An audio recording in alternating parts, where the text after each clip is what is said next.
Hello friends, super കൺമണി സീരിയലിൻ്റെ episode വിശേഷങ്ങളിലേക്ക് എല്ലാ കൂട്ടുകാർക്കും സ്വാഗതം. അങ്ങനെ മാനസയും അതുപോലെ തന്നെ സുജുവും എല്ലാവരും ഹോസ്പിറ്റലാണുള്ളത്. സാഗറിന് തീരെ വയ്യ.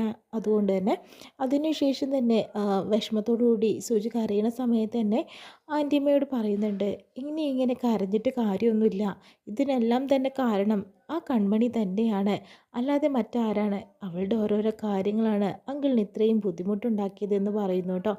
എൻ്റെ പൊന്നു മോളെ, ഇപ്പം എനിക്ക് അവളെക്കുറിച്ച് ഒന്നും കേൾക്കേണ്ടതെന്ന് സുജു പറയുന്നുണ്ട്.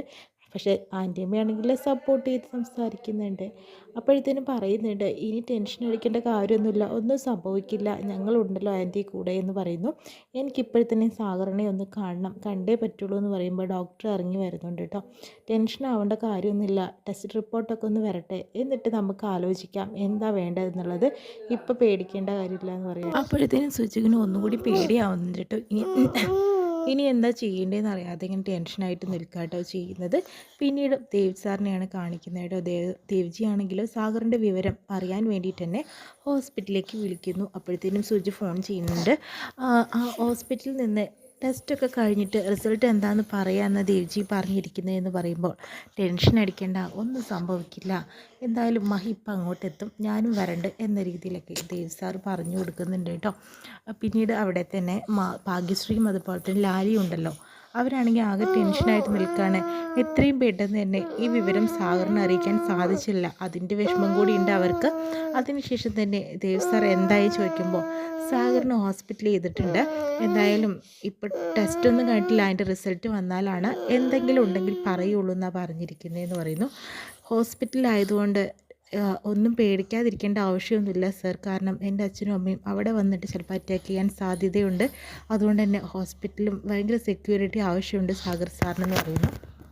അതിനെക്കുറിച്ച് ഭാഗ്യശ്രീ പേടിക്കണ്ട എന്ന് പറയുന്നുണ്ട് കേട്ടോ. ഞാൻ എല്ലാം നോക്കിക്കോളാം എന്നും ഭാഗ്യശ്രീ അവിടെ പറഞ്ഞു കൊടുക്കുന്നുണ്ട് കേട്ടോ.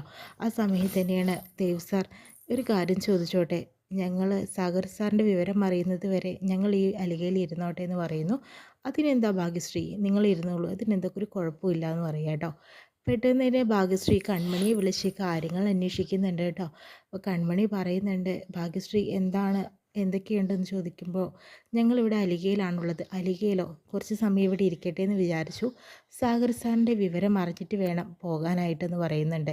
എത്രയും പെട്ടെന്ന് വിവരം അറിയിക്കാൻ വേണ്ടിയിട്ടാണ് ഞങ്ങൾ പ്രയത്നിച്ചത്, പക്ഷേ അതിന് സാധിച്ചില്ല. പക്ഷേ ദേവ്ജിയോട് എല്ലാം പറഞ്ഞിട്ടുണ്ട്, ദേവ് സാർ നോക്കുമെന്ന് പറയുന്നു. പിന്നെ എനിക്കും എൻ്റേതായിട്ടുള്ള കുറേ കാര്യങ്ങൾ കൺമണിയോട് പറയാനുണ്ട്, എന്തായാലും കുറച്ച് കഴിയട്ടെ എന്ന് പറയുന്നു.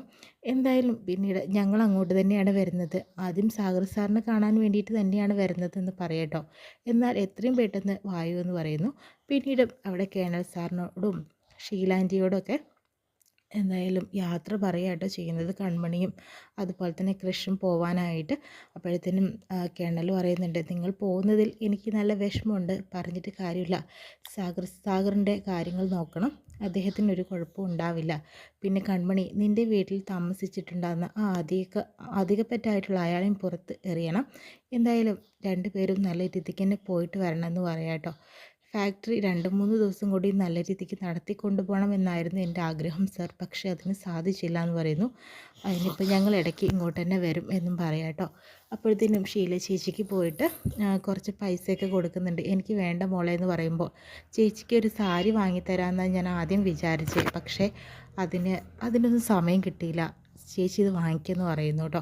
ഷീലയ്ക്ക് സങ്കടം വരുന്നുണ്ട്. പിന്നീട് കേണൽ സാറ് ഒരു സമ്മാനം കൺമണിക്കാണെന്ന് പറഞ്ഞു കൊടുക്കുന്നു കേട്ടോ. അതിനുശേഷം തന്നെ സന്തോഷത്തോടു കൂടി കൺമണി വാങ്ങുന്നുണ്ട്. എന്നാൽ രണ്ടുപേരും പോയിട്ട് വരുമെന്ന് പറയുന്നു.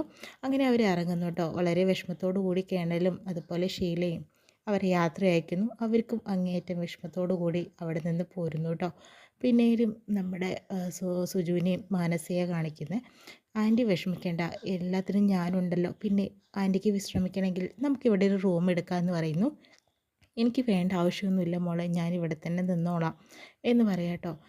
ആൻറ്റി പേടിക്കേണ്ട കാര്യമൊന്നുമില്ല കേട്ടോ, ഞങ്ങളെല്ലാവരും കൂടെ ഉണ്ടല്ലോ എന്ന് പറയുന്നു. അങ്ങനെ മാനസികയാണെങ്കിലോ സുജിനൊന്ന് കൈക്കലാക്കാൻ നോക്കുകയാണ്. ആ സമയത്ത് നിങ്ങളുടെ കാര്യത്തിനൊക്കെ ഞാനിപ്പോൾ നിൽക്കുന്നുണ്ട്, കൃഷിൻ്റെ കാര്യം വരുമ്പോൾ എൻ്റെ ഒപ്പം നിന്നിട്ടില്ലെങ്കിൽ അപ്പോൾ ഈ മാനസ ആരാന്ന് അറിയുമെന്ന് മനസ്സിൽ പറയുന്നുണ്ട് കേട്ടോ മാനസ.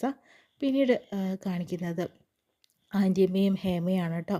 സുജു നീ ടെൻഷൻ അടിക്കേണ്ട, മാനസിയും ഇവരെല്ലാവരും ഉണ്ടല്ലോ, ഒരു കുഴപ്പം ഉണ്ടാവില്ല അനിയൻ കുട്ടനെന്ന് പറയുന്നു. ആ സമയത്ത് മഹിബാൽ അങ്ങോട്ട് വരുന്നു കേട്ടോ. എന്താ ആൻറ്റിയമ്മേ കാര്യം, എന്താ പറ്റി, സാറിന് എന്തിനാ നെഞ്ചുവേദന വന്നതെന്ന് ചോദിക്കുന്നു. എന്തെങ്കിലും ടെൻഷൻ ഉണ്ടായോ, അതോ അധികമായിട്ടുള്ള വ്യായാമം വല്ലതും ചെയ്തോ സാറെന്ന് ചോദിക്കുന്നുണ്ട്. എന്ത് പറ്റിയതാണെന്ന് അറിയില്ല മഹി എന്ന് പറയുമ്പോഴത്തേനും മാനസ എടുത്ത് ചാടി പറയുന്നുണ്ട്, ആ കൺമണി കാരണമാണ് ഇങ്ങനെ സംഭവിച്ചത്. കൺമണി കാരണം എന്ത് സംഭവിച്ചു എന്നാണ് മാനസ പറയുന്നത്. എന്താ പറ്റിയെന്ന് ഒന്ന് തെളിച്ച് പറയാമെന്ന് പറയുന്നു. അപ്പോൾ സുജു പറയുന്നുണ്ട്, സാഗർ മെയിൽ ചെക്ക് ചെയ്തുകൊണ്ടിരിക്കുകയായിരുന്നു. ഒരുപാട് സന്തോഷത്തിലായിരുന്നു ശങ്കർ മോഹൻ്റെ ആ ഡിസൈൻ്റെ അപ്രൂവൽ ചെയ്തപ്പോൾ. അതോടുകൂടി തന്നെ നല്ല സന്തോഷത്തിലിരിക്കുന്ന സമയത്ത് എങ്ങനെ സംഭവിച്ചത്. സാർ പറഞ്ഞല്ലോ, കമ്പനിയിലേക്ക് വന്നപ്പോഴും ആ ഡിസൈൻ കണ്ടപ്പോൾ ഒത്തിരി സന്തോഷിച്ചു. കൺമണിയെ ഒരുപാട് അഭിനന്ദിക്കുകയും ചെയ്തു. ഇത്രയും നല്ല ഡിസൈൻ സാറ് തന്നെ കണ്ടിട്ടില്ല എന്നൊക്കെ പറയുന്നതെന്ന് പറയുന്നു. ഒരു കൺമണി, അവൾ ആരാ, വലിയ ആളാണോ, അവൾ കാരണമാണ് ഇങ്ങനെയൊക്കെ സംഭവിച്ചത്. മഹി എന്താ അവളോട് ഇങ്ങനെ പറയുന്നത് എന്ന് പറയുന്നു കേട്ടോ. ഞാൻ എന്താ ഈ മനസ്സ് നീ ഈ പറയുന്നത് ചോദിക്കുന്നു. അപ്പോൾ ആൻറ്റിയമ്മ പറയുന്നു, മനസ്സെ ഒന്ന് പതുക്കെ സംസാരിക്കുമെന്ന് പറയാം. അപ്പോൾ ആൻറ്റി എന്തായാലും കൃഷി വരുമെന്ന് പറയുന്നു. കൃഷിന് വിവരം അറിയിച്ചിട്ടുണ്ടെന്ന് പറയാം കേട്ടോ.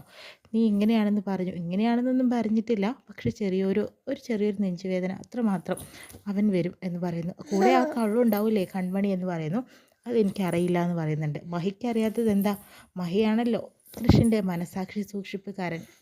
മഹി അറിയാതെ കൃഷി ഒരു കാര്യങ്ങളും നടത്തില്ല എന്ന് എനിക്കറിയാമെന്ന് പറയുന്നു. അതൊന്നും അറിയില്ല, ഞങ്ങൾ അപ്പുറത്തേക്ക് മാറിയിരിക്കാമെന്ന് പറഞ്ഞ് മഹി മാറുന്നു. ആ സമയത്ത് കൂടെ മാനസയും ചെല്ലുന്നുണ്ട്. മഹി അവിടെ നിന്ന്, മഹി ഞാനിപ്പോൾ ടെൻഷനിലാണെങ്കിൽ പോലും മഹി എൻ്റെ അണ്ടറിൽ വരുന്ന ഒരാളാണെന്ന് പറയുന്നു. ആ മാനസയ്ക്ക് എന്തെങ്കിലും പറയുകയാണെങ്കിൽ പറയാമെന്ന് പറയാം കേട്ടോ. ആ കൺമണി എന്തിനാ കൃഷ്ണൻ്റെ കൂടെ വരുന്നതെന്ന് ചോദിക്കുന്നു. അതൊന്നും എനിക്കറിയില്ല, അത് മാനസിക അറിയുന്നുണ്ടെങ്കിൽ കണ്ടുപിടിക്കുമെന്ന് പറയുന്നു. പിന്നെ മനസ്സേ, നീ മണ്ടിയല്ല എന്നുള്ളത് ഞങ്ങൾക്ക് എല്ലാവർക്കും അറിയാം. അതുപോലെ തന്നെ ബാക്കിയുള്ളവരും മണ്ടന്മാരല്ല എന്നുള്ളത് നീ മനസ്സിലാക്കിക്കോ എന്ന് പറയാം കേട്ടോ ചെയ്യുന്നത്. അതിപ്പോഴത്തേനും മനസ്സയ്ക്ക് ഒരു ദേഷ്യം വരുന്നുണ്ട്. കാരണം മഹിക്ക് മനസ്സിലായ കാര്യങ്ങളൊക്കെ സുമിത്രയും ബാലുവിനെയും കേട്ടോ. അങ്ങനെ വക്കീൽ വന്നിട്ട് കാര്യങ്ങൾ പറയുന്നുണ്ട്. മേഡത്തിനും അതുപോലെ സാറിനും ഒരു അടിപൊളി കാര്യം പറയാനുണ്ട് എനിക്ക്.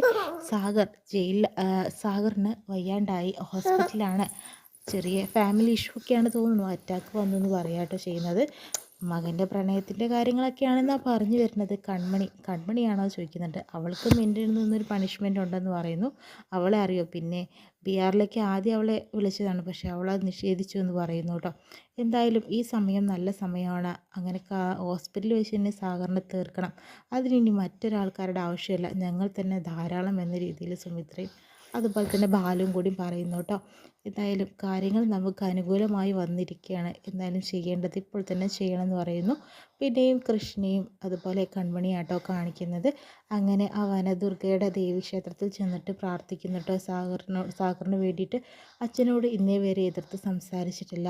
അച്ഛൻ തിരിച്ചടിച്ച നാണയത്തിൽ തന്നെ ഞാനും പ്രതികാരത്തിൻ്റെ മേലെ എന്തൊക്കെയോ പറഞ്ഞു പോയി. എന്നോട് ക്ഷമിക്കണമെന്നും അച്ഛൻ എത്രയും പെട്ടെന്ന് സുഖം പ്രാപിക്കണമെന്നും പറയുന്നു. കൺമണിയും പറയുന്നുണ്ട്, സാഗർ സാറിനെ ആശ്രയിച്ചാണ് മറ്റുള്ളവരെല്ലാം ജീവിക്കുന്നത്. അതുകൊണ്ട് അദ്ദേഹത്തിന് ഒരു കുഴപ്പമില്ലാതെ അദ്ദേഹം മുന്നോട്ട് വരണം എന്ന രീതിയിലൊക്കെ പ്രാർത്ഥിക്കുന്നു കേട്ടോ. അത് കഴിഞ്ഞിട്ട് അവിടെ നിന്ന് അവർ ഇറങ്ങുകയാണ് ചെയ്യുന്നത്. ഇത്രയും കാണിച്ചുകൊണ്ടാണ് കേട്ടോ എപ്പിസോഡ് വിശേഷം കാണിക്കുന്നത്. പ്രമോ ആയിട്ട്